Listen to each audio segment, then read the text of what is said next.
What's up YouTube? Thrift Hunter here with this week's garage sale and estate sale finds. Just a little bit to show you guys this week, but I got some kind of more interesting pieces and some pretty good quality, so I'm going to go ahead and go over what I found this week. I bought a little bit of glass. I've been telling you guys I don't like buying glass. It's just a pain to ship. It doesn't sell for a whole lot of money, and usually I like to stay away from it. I have had good luck in the past selling these kind of iridescent pieces. So I figured I would take a shot on this one. Turns out I'm probably going to lose some money on this, maybe make my money back. I ended up spending 50 bucks on this bowl. The sale had a lot of jewelry that was just way overpriced. I call it like a double price sale, where it's just basically priced at double what it's worth, and I can't do anything with it. Even if it goes half off, I still can't buy it. But they had some glassware that was pretty reasonable because they were focusing on the jewelry. So the story with this one basically was there was two bud vases, smaller vases that matched this bowl, and I saw the bowl was priced at $50, which is, you know, not too bad for a larger piece of art glass. But the two bud vases were $40 a piece, and I was like, well, you know, is it $40 for the set? Maybe I would buy them. Can I get a deal on if I buy them all? And they're just like, no, it's priced individually. You know, we're not going to budge on our prices. And I'm like, okay, then I'll just take the bowl. So that's what I did, because I looked up the bud vase on my phone really quick, and it was like selling. I could buy one right off of eBay for 35 bucks, you know. So I was like, I'm not going to buy those for 40 a piece. But I did buy the bowl because I just thought maybe it would be a little bit more valuable because it's bigger. But let's go ahead and take a look at it. It is marked on the bottom, and the marking was pretty hard to see in the light, but it's I guess it's Royal Brierley from the United Kingdom. You know, pretty well known over there, not so much over here in the States, but the condition's good. It's all black on the inside. There's not really too many scuff marks. There is like a little bit in there that just needs to be clean. It's like some wax or something. But I thought it was a really nice piece, but I looked up the sold listings, and they really don't sell for a whole lot of money, kind of like I hoped. So there's one of the art pieces that I bought. And here's another piece of glass that I bought. This one is by Costa Boda. I didn't want to buy it because I don't really like buying glass, because I know that if there's like one scratch on it or something, it's going to be pretty hard to sell. Thought the condition was pretty good on this, and I just asked, all right, well, how much do you want for this one? And they were like $3. So I bought it because it was just so cheap, and I know, you know, it's signed Costa Boda. I'm not going to pass on it for $3, but interesting little fish, nice design. Again, not worth a whole lot. You can find them selling for 20-30 bucks online. But I think, you know, this is pretty cool, and I'll either sell it or I might give it to someone. So there's one of the ones I picked up today. And the last little piece of glass that I got from that estate sale is this little tiny paperweight of an eagle. Recognized this right away. I knew, you know, this is a Steuben piece. So I asked how much. It wasn't marked. They're like, oh, you know, give us $5 for this one. So I thought that would be pretty good. Again, looked it up. Not really selling for a whole lot. 20-30 bucks usually. But this one's in good condition, and it's signed on the bottom. It's a nice design. I've bought the real large one before that sells for like $300 or $400. That's way bigger than this. So I knew the design right away. So I thought that was a good little pickup. I bought this little paperweight. It's signed. It's a Caithness, I guess that's how you say it, paperweight. And it's actually it's like a limited edition run that they did. You can see, hopefully, the marking there. So it's titled Magic Carpet. They did a bunch of limited editions, and they named them. And it's got the numbers right up there, out of 750, I believe. Pretty neat little paperweight. Let's see if it'll focus. Probably not because of the paperweight, but paid $15 for that one. Now my light's getting all. There you go. So I bought this paperweight, 15 bucks. I thought it was a pretty good deal. Again, I like to try and stay away from this type of glass because it's just kind of slow movers, pain to ship. But for 15, some of them sell for like 40, usually with the box. But just again, the jewelry was overpriced, so I thought I'd pick just a little bit of jewelry this week. Picked this up for $1, just a little costume jewelry pin. And it's signed. It's signed by JJ.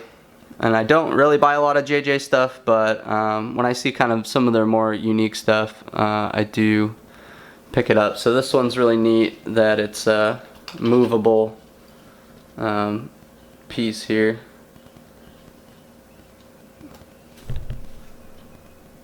So it opens up, and there's a little skeleton in there. Really neat for Halloween. Which is coming up pretty soon here, so I thought I'd pick that one up. Here's a piece that I bought. Again, don't buy a whole lot of this stuff, but when it's the right price, this was $1, and this is signed Crown Trafari. Not sure if my camera is going to pick it up right there, but you can see the little hang tag there of the palm tree or whatever. So that one's signed, Crown Trafari. Probably worth like 30 bucks. I sell these all the time, stuff like this. Nice costume piece, nice necklace. This goes to a bracelet and earring set, so it's, you know, it's kind of incomplete, but condition's good, and it'll definitely be an easy sell.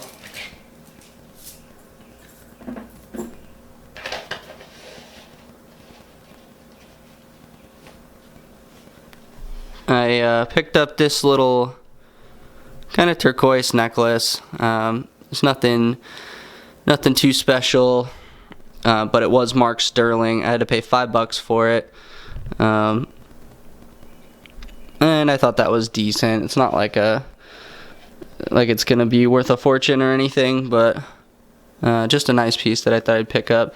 I wouldn't have bought it if it wasn't marked sterling on the clasp.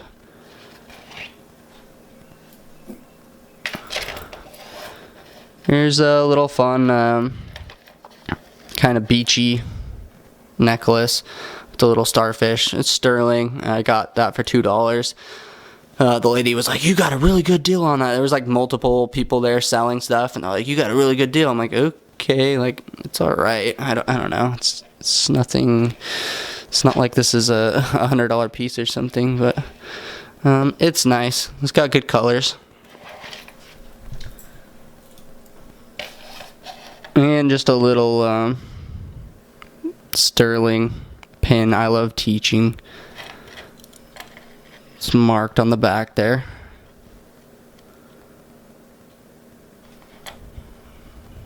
Still testing out the camera to see if I like how I like the autofocus. There you go. Mark sterling. That was $1. This a couple weeks ago. I paid like market price for this. I paid a full price. You know, it was reasonable. I just really liked this Omega for myself. I think I'm going to keep it and put some a nice leather band on it and wear it. It's a vintage Omega. It doesn't have any kind of model designation, so it doesn't say if it's a Seamaster or what. But there was a couple that I saw similar that were called, I believe, Omega Cosmic. But this one is not marked that way, so it just says Omega Automatic. I just really liked the blue and black dial. I did a lot of searching for similar ones and was unable to find any that had this blue and black dial. Which I just like. I think it matches a lot of clothing and whatever. So bought this little watch. It's from like the 70s, probably early 70s from what I could find. It does run. I just have to shake it and it starts running. You can see there's like a little bit of a dinger right near the center there on the crystal, so that kind of hurts it a little bit. But I think it's a pretty stylish watch. I like the fact that it's very simplistic and kind of utilitarian. The case is a little scratched up, but I think something that could be restored and would look really nice. So I'm gonna try and show you guys the movement. But there's the case back. You can see it's pretty scratched up, and I left this pretty loose, so hopefully I can just turn it with my thumbs here. I used my new watch tool to get this off originally. Let's just kind of screw that off so I can show you the movement. There you go. So nice original Omega movement. You can see that it is for sure like an authentic Omega. It's definitely not a fake, which is nice. It's marked 750, which is I guess the caliber number. It's got that nice golden colored movement. Pretty typical movement for this era. It's not like a super complicated one or anything, but yeah, that was the Omega watch that I bought for myself. I think I got a fair deal on it. This is the last piece that I bought that I wanted to talk about. I bought these beads, same place where I got the Trifari piece. Again, this was $1, so I know I got a good deal on it. But these beads might be pretty special. This is what I think is a very old plastic piece. It's very similar to Bakelite. It's not exactly the same. But if you do some research on sold listings of these type of things, they bring some pretty crazy numbers. I've seen a lot of sold listings similar to this. So what I believe it is I believe it's called Faturan, which is Faturan. And it's basically an early type of plastic using a similar technique to Bakelite. And it kind of has this distinctive swirl pattern in the beads that happens when you mix kind of translucent color with this red and then put it through an extruder to make a rod, and it kind of creates this little swirl to it. And I just think that the color of these, I hope my camera's picking it up, but the color of these beads is just incredible. I mean, it kind of just pops off of everything. So we're gonna look a little bit closer at these. Alright, here's a little bit more of a close-up look at the beads. Hopefully the color is coming through right. I'm using a lot of light here, and on my screen it looks a little bit off, but these are the Faturan beads. Are commonly called like a cherry amber Bakelite, is the description that a lot of people use, and these sell for crazy money. Big pieces sell for like $1,000, and it's just plastic. So this is a really expensive piece of plastic, I think. I mean, I could be way off here, but if you do a quick search for the Faturan necklaces, you'll see that they're actually very, like, they look just like this, with this kind of cording holding it together. And it's broken. I mean, obviously it needs to be restrung, but some of these beads, I'm trying to show you. Apparently the swirl pattern is what really matters. So hopefully that's kind of picking up. Can you see that? There you go. You see that kind of opaqueness to the bead? I see a lot of people taking pictures with the light kind of right on it. Giving you guys a look at my new lights. I do like these lights a lot. They're a lot cooler. They're not so hot, and I can run them for a long time, and they work better. So very happy with them. It was like 35 bucks on eBay for the lights. But hopefully you can see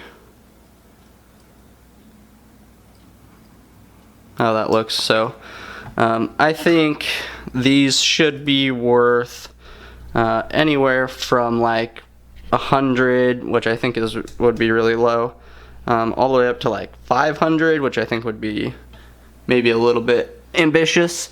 But obviously, like, so if you can see, the large beads here went on this necklace. I believe this was all just one set.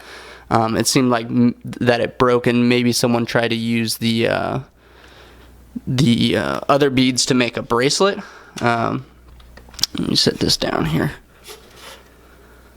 Here's the little clasp portion of it, and this is also, when you look at the sold listings, very common type of clasp. But look at that. Hopefully you can see. So nice, really nice necklace, and I think this could definitely be repaired and would look amazing. So if you like this video, please leave a thumbs up, subscribe, and thanks for watching.